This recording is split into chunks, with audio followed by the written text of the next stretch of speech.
Assalomu alaykum aziz yurtdoshlar. Bugun men pensionerlar uchun juda muhim ogohlantirishni aytmoqchiman. Ayrim hujjatlar bo'lmasa, qo'shimcha haq, ustama yoki pensiyani qayta hisoblashda berilishi mumkin bo'lgan qo'shimcha summa hisoblanmaydi. Bu gap har bir pensionerga, pensiya yoshiga yaqinlashayotgan fuqarolarga, ota-onasining pensiya ishlarini yuritayotgan farzandlarga bevosita taalluqli. Chunki ko'pchilik men falon joyda ishlaganman, mening stajim ko'p, menga ustama chiqish kerak edi deb o'ylaydi. Lekin tasdiqlovchi hujjat bo'lmasa, amalda bu huquqdan foydalana olmay qoladi.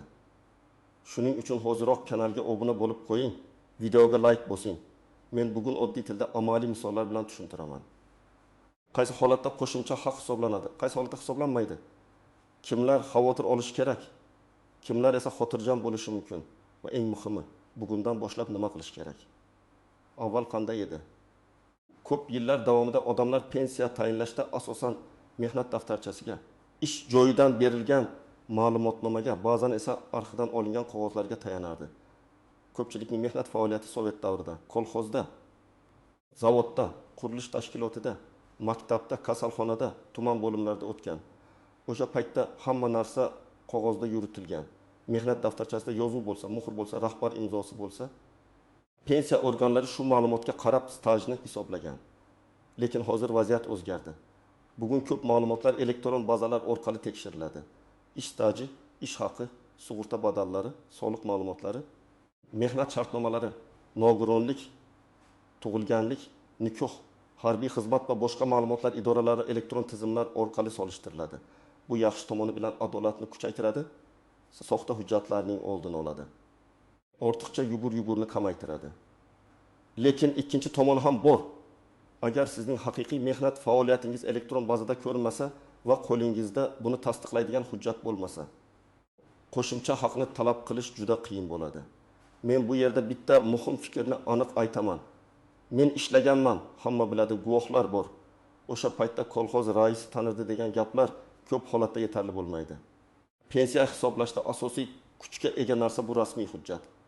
Ya'ni mehnat daftarchasi, arxiv ma'lumotnomasi, ish haqi to'g'risidagi ma'lumotnoma, harbiy xizmatni tasdiqlovchi hujjat, bolalar tug'ilganlik guvohnomasi, nogironlik haqidagi tibbiy ijtimoiy ekspertiza ma'lumoti, boqimanda oila a'zolari haqida hujjat va shunga o'xshash rasmiy asoslar kerak bo'ladi.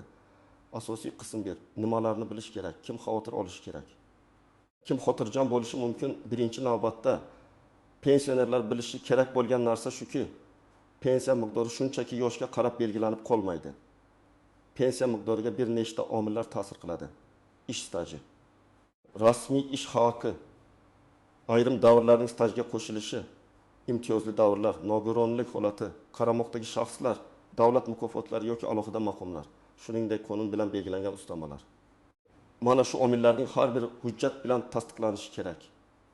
Masalan, birinchi holat, Ali aka 6 yoshda, u 35 yil ishlaganman deb hisoblaydi. Lekin mehnat daftarchasida 22 yil aniq ko'rsatilgan. Qolgan 7 yil esa sobiq kolxozdagi mavsumiy ishlarga to'g'ri keladi. Ali aka, men paxta termida, traktor brigadasida, omborxonada ishlaganman dedi. Agar kolxoz arxivida uning ishga qabul qilingan ish kunlari, ish haqi yoki mehnat ishtiroki bo'yicha hujjatlar saqlangan bo'lsa, bu davrlarni stajga qo'shish imkoniyati bo'lishi mumkin. Lekin arxivdan hech narsa topilmasa, mehnat daftarchasida yozuv bo'lmasa, ma'lumot chiqmasa, elektron bazada ma'lumot chiqmasa, qo'shimcha staj hisoblanmay qolishi mumkin. Natijada pensiya qayta hisoblanmaydi yoki kutilgan qo'shimcha summa chiqmaydi. Ikkinchi holat. Saodat opa maktabda 30 yil o'qituvchi bo'lib ishlagan. Unga pensiya tayinlangan, lekin keyin ma'lum bo'ladiki, 1995-1990 yillardagi ish haqi ma'lumotlari pensiya ishiga to'liq kiritilmagan. Agar o'sha davrda yuqoriroq maosh olgan bo'lsa, pensiyani qayta hisoblashda bu ahamiyatli bo'lishi mumkin. Lekin bu uchun maktabdan yoki tuman xalq ta'limi arxividan ish haqi ma'lumotnomasi kerak bo'ladi. O'sha yillarda men katta stavkada ishlaganman, sinf rahbarlik ham qilganman degan gapning o'zi yetmaydi. Ish haqi bo'yicha rasmiy ma'lumot bo'lsa, pensiya organi uni ko'rib chiqadi. Bo'lmasa, qo'shimcha haq hisoblanmaydi. Uchinchi holat, Rahim aka armiyada xizmat qilgan. Keyin ishlab pensiyaga chiqqan.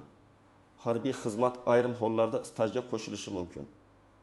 Lekin harbiy bilet yo'qolgan, arxiv ma'lumoti olinmagan. Rahim aka men 2 yil xizmat qilganman, buni hamma biladi deydi. Pensiya organi esa tasdiqlovchi hujjat so'raydi. Harbiy bilet mudofaa ishlari bo'limidan ma'lumotnoma, arxiv javobi bo'lmasa bu davrni hisoblashda muammo tug'iladi. Shuning uchun harbiy xizmatni tasdiqlovchi hujjatlar albatta tiklanishi kerak. 4-holat. Nigora opa 3 farzandni tarbiyalagan, yoshligida farzand parvarishi sabab bir necha yil ishlamagan. Ayrim davrlar qonunda belgilangan tartibda stajga qo'shilishi mumkin bo'ladi.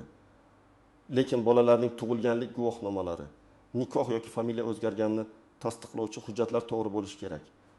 Masalan, pasportda familiya boshqa, bolalarning guvohnomasida ona familiyasi eski familiya bilan yozilgan bo'lsa, bog'liqlikni isbotlash uchun nikoh guvohnomasi yoki familiya o'zgargani haqidagi hujjat talab qilinadi. Hujjatlar mos kelmasa, jarayon cho'ziladi. Ba'zan qo'shimcha hisob-kitob vaqtincha rad etiladi. 5-holat. Karim opa yoki Karim aka pensiyaga chiqqandan keyin ham ishlashda davom etgan.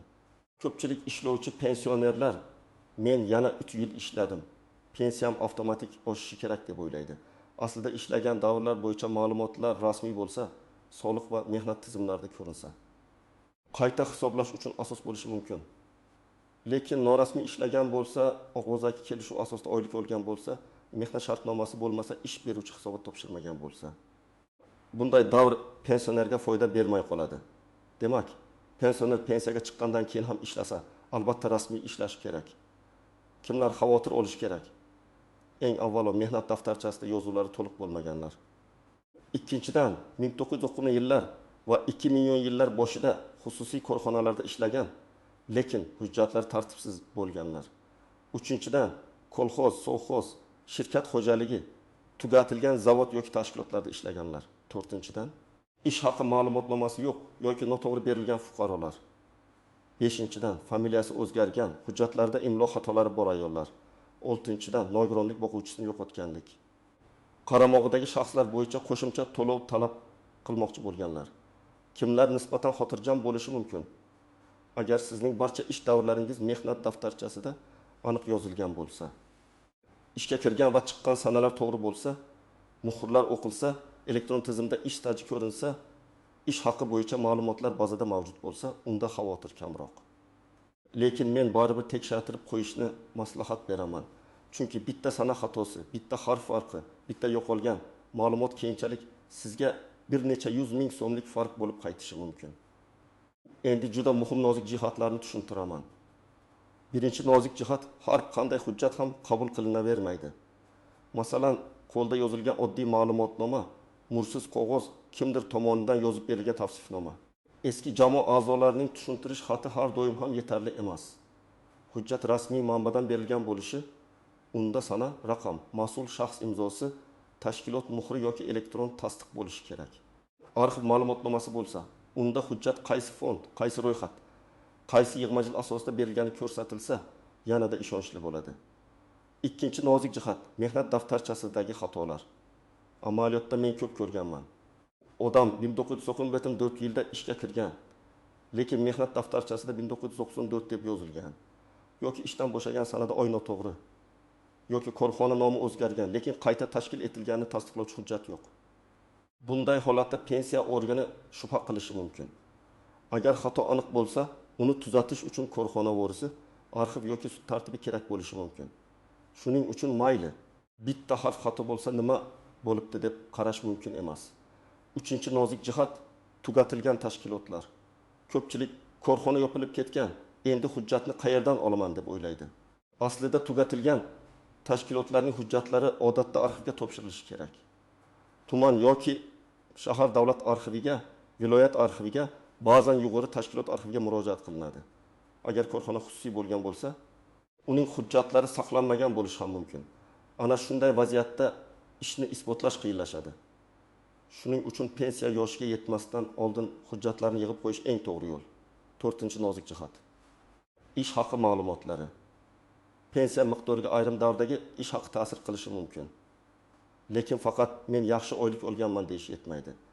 Ish haqi to'langanini ko'rsatuvchi hisob-kitob vedomoslari, arxiv ma'lumotlari. Soliq yoki sug'urta ajratmalari bo'yicha ma'lumotlar kerak. Masalan, pensioner 1998 yilda zavodda bosh mutaxassis bo'lib ishlagan. O'sha davrda oddiy ishchidan 2 barobar ko'p maosh olgan. Agar bu ma'lumot pensiya hisobiga kiritilsa, pensiya miqdorida farq bo'lishi mumkin. Ammo zavod arxivi ma'lumot bermasa, hujjat topilmasa, bu yuqori maosh hisobga olinmay qoladi. 5-nozik jihat, norasmiy ish. Bugungi kunda ham ayrim pensionerlar qo'shimcha daromad uchun qorovul, sotuvchi, oshpaz yordamchisi, haydovchi, quruvchi bo'lib ishlaydi. Agar bu ish rasmiylashtirilmagan bo'lsa, kelajakda pensiyani qayta hisoblashda foyda bermaydi. Ish beruvchi aka, opa, sizga naqd beramiz, hujjat shart emas desa, bilib qo'ying, bugun qo'lingizga pul olayotgandek bo'lasiz. Ertaga esa staj va pensiya huquqingizdan mahrum bo'lishingiz mumkin. Men har doim aytaman, ayniqsa pensionerlar rasmiy hujjatsiz ishlamasligi kerak. 6-nozik jihat, qaramog'idagi shaxslar bo'yicha qo'shimcha to'lovlar. Ayrim pensionerlar qaramog'ida voyaga yetmagan farzand, nogiron farzand yoki mehnatga layoqatsiz oila a'zosi borligini aytadi. Bunday holatlar bo'yicha qo'shimcha haq yoki ustama masalasi ko'rilishi mumkin. Lekin bu uchun qarindoshlikni, yashashni, qaramlikni, nogironlikni tasdiqlovchi hujjatlar kerak.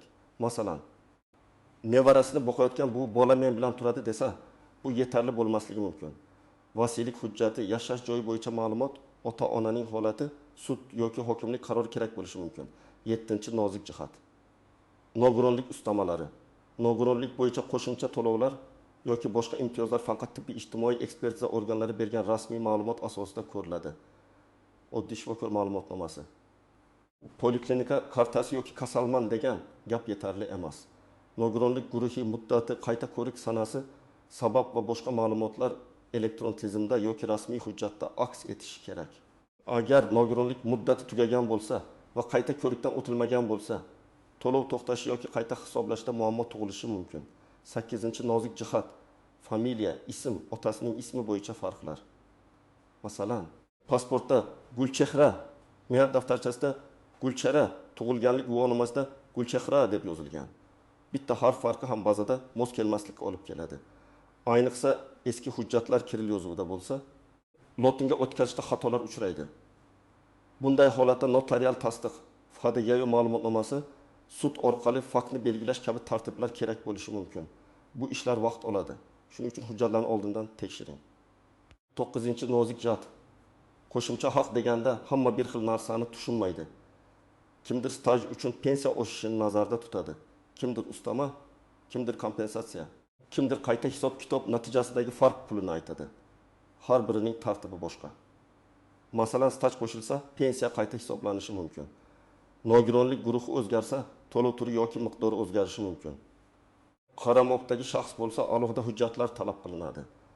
Shuning uchun murojaatda aniq yozish kerak. Pensiyamni falon davr stajini qo'shgan holda qayta hisoblab berishingizni so'rayman yoki qaramog'imdagi shaxs bo'yicha ustama masalasini ko'rib chiqishingizni so'rayman. Birinchi qadam. O'zingizdagi barcha hujjatlarni bir joyga yig'ing. Pasport yoki ID karta, pensiya hujjatlari, mehnat daftarchasi, harbiy bilet, diplom, tug'ilganlik guvohnomalari, nikoh guvohnomasi, familiya o'zgargani haqidagi hujjatlar. Nogironlik bo'yicha ma'lumotlar, ish haqi ma'lumotnomalari, arxiv javoblari, sud qarorlari bo'lsa, hammasini alohida papkaga joylang. Har bir hujjatdan nusxa oling. Asl nusxalarni yo'qotmang. Ikkinchi qadam. Mehnat daftarchasini sinchiklab tekshiring. Ishga kirgan sana, ishdan chiqqan sana, buyruq raqami, tashkilot nomi, imzo bor yo'qligini ko'ring. Agar yozuv o'qilmasa yoki xato bo'lsa, darhol aniqlashtirishga harakat qiling. Tashkilot hozir ham ishlayotgan bo'lsa, kadrlar bo'limiga murojaat qiling. Tashkilot tugatilgan bo'lsa, davlat arxiviga so'rov yuboring. 3-qadam, pensiya jamg'armasining tuman yoki shahar bo'limiga murojaat qiling. Men tavsiya qilaman. Og'zaki so'rash bilan cheklanib qolmang. Yozma ariza bering. Arizada kimligingizni, pensiya turini, qaysi masala bo'yicha qayta hisoblashni so'rayotganingizni aniq yozing. Masalan, 1992 yildan 1997 yilgacha falon korxonada ishlagan davrimni stajga qo'shish va pensiyamni qayta hisoblashni so'rayman. Ilova sifatida arxiv ma'lumotnomasi va mehnat daftarchasi nusxasini taqdim etaman. Shunda sizning murojaatingiz rasmiy ro'yxatga olinadi va javob ham rasmiy bo'ladi. 4-qadam, arxivga to'g'ri murojaat qiling. Arxivga yozganda faqat men ishlaganman, topib bering demang. Iloji bo'yicha aniq ma'lumot bering. Korxona nomi, qaysi tumanda bo'lgani, taxminiy yillar, lavozimingiz, bo'lim yoki sex nomi, avvalgi familiyangiz, tug'ilgan sanangiz. Masalan, 1997-1990 yillarda Samarqand viloyati. Payariq tumanidagi falon shirkat xo'jaligida hisobchi yordamchisi bo'lib ishlaganman. O'sha davr bo'yicha ish staji va ish haqi ma'lumotlarini berishingizni so'rayman, deb yozilsa, arxivga izlash osonroq bo'ladi. 5-qadam. Hujjatlarda ism, familiya farqi bo'lsa, uni beparvo qoldirmang. FHDD bo'limiga murojaat qilib tug'ilganlik, nikoh, ajrim, familiya o'zgarishi bo'yicha takroriy guvohnoma yoki ma'lumotnoma oling. Agar hujjatlar bir-biriga bog'lanmasa, notarius yoki sud tartibida faktni belgilash masalasini ko'rib chiqish kerak bo'lishi mumkin. Bu murakkab tuyuladi, lekin pensiya hisobida bu juda muhim. 6-qadam. Ishlayotgan pensioner bo'lsangiz, ish joyingiz rasmiy ekanini tekshiring. Mehnat shartnomangiz bormi? Buyruq chiqarilganmi? Ish haqi kartaga yoki rasmiy hisob orqali tushyaptimi? Soliq va ijtimoiy ajratmalar yuritilyaptimi? Shularni aniqlang. Agar ish beruvchi sizni norasmiy ishlatayotgan bo'lsa, yozma shartnoma tuzishni talab qiling. Chunki bugungi norasmiy ish ertangi qo'shimcha pensiya huquqingizga ta'sir qiladi. 7-qadam. Rad javobi olsangiz, tushkunlikka tushmang. Avvalo rad javobini yozma shaklida oling. Unda nima sababdan rad etilgani ko'rsatiladi, hujjat yetarli emasmi, ma'lumot mos kelmayaptimi, arxiv tasdig'i yo'qmi, qonuniy asos bormi? Keyin shu kamchilikni bartaraf etish mumkin. Zarur bo'lsa, yuqori turuvchi tashkilotga, adliya organlariga fuqarolik ishlari bo'yicha sudga murojaat qilish yo'llari bor. Lekin har doim hujjat bilan harakat qiling. 8-qadam. Farzandlar ota-onasiga yordam bersin. Ko'p pensionerlar internetdan foydalanmaydi, ariza yozishga qiynaladi. Idora yurishga ho'li bo'lmaydi. Farzandlar ota-onasining mehnat daftarchasini, pensiya hujjatlarini tekshirib bersa, kerakli joylarga so'rov yuborsa, katta yordam bo'ladi. Ba'zan bir dona arxiv ma'lumotnomasi pensiyani sezilarli oshirishga sabab bo'lishi mumkin. Yana bir amaliy misol keltiraman. Hasan aka pensiyasidan norozi edi. U men 1 yil ishlaganman, lekin pensiyam kam dedi. Hujjatlarini ko'rsak, mehnat daftarchasida 32 yil bor. 8 yil bo'yicha yozuvchalar. Arxivga murojaat qildik. 5 yil tasdiqlandi. 30 yil bo'yicha hujjat topilmadi.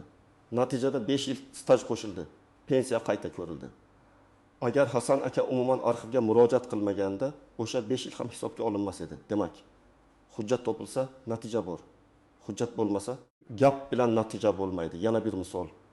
Zaynab opa pensiyaga chiqqandan keyin 4 yil xususiy bog'chada ishlagan. O'zi pensiyam oshadi deb kutgan. Tekshirilganda ma'lum bo'ldiki, 1-2 yil rasmiy ishlagan. Keyingi 2 yil esa og'zaki kelishuv bilan ishlagan. Natijada faqat rasmiy 2 yil bo'yicha ma'lumot ko'rildi. Qolgan 2 yil uchun na shartnoma, na soliq, na ish haqi hujjati bor. Shuning uchun u davr pensiya qayta hisobida foyda bermadi. Mana shu juda achchiq, lekin ko'p uchraydigan holat. Azizlar, bugungi mavzuning eng asosiy xulosasi shunday. Qo'shimcha haq, ustama yoki pensiyani oshirish uchun avvalo huquq bo'lishi kerak. Ikkinchidan esa bu huquq rasmiy hujjat bilan tasdiqlanishi kerak. Hujjatsiz da'vo qilish qiyin. Mehnat staji, ish haqi, harbiy xizmat, farzand parvarishi, nogironlik, qaramog'dagi shaxslar, familiya o'zgarishi, hammasi hujjatga borib taqaladi. Men sizga maslahat beraman. Bugun kechiktirmang. Hujjatlaringizni tekshiring, yo'qolganlarni tiklang, arxivga murojaat qiling. Pensiya jamg'armasiga yozma ariza bering. Ayniqsa pensiya yoshiga yaqinlashayotganlar va hozir pensiya olayotganlar buni albatta qilsin. Chunki vaqt o'tgan sari eski hujjatlarni topish qiyinlashadi. Arxivlar o'zgaradi. Tashkilotlar yopiladi, guvohlar kamayadi. Agar sizda shunday holat bo'lgan bo'lsa, izohlarda yozing. Qaysi hujjat yetishmadi? Pensiyangiz qayta hisoblandimi? Arxivdan javob oldingizmi? Sizning tajribangiz boshqa pensionerlarga ham yordam beradi.